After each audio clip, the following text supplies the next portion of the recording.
तो मदन मोहन का टीला देखा है? इस टीले पे चढ़ करके एकांत में दोपहर के समय खूब रोए कि भगवान मुझे वृंदावन वास दे दो। कहीं भी अगर एक कोने में मैं पड़ा रहूं, वृंदावन से कभी बाहर न जाऊं तो मेरा जीवन सार्थक हो जाए। प्रभु अब मैं रास के बिना नहीं जी सकता, अब मैं वृंदावन के बिना नहीं जी सकता।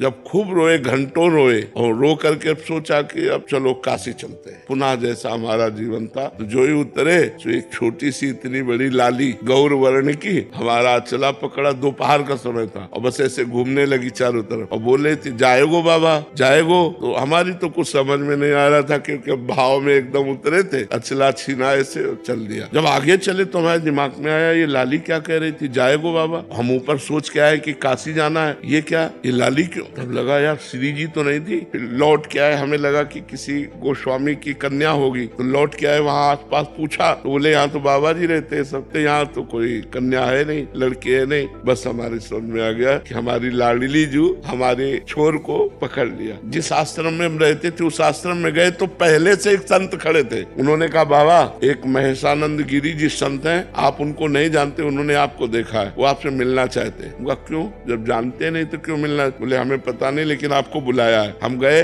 बोले वहाँ जहाँ आप रह रहे हो वहाँ अनुकूल आपके नहीं होगा, एक कमरा है एकांत में, आप यहाँ रह लीजिए। आप क्या व्यवस्था लाडली जी की।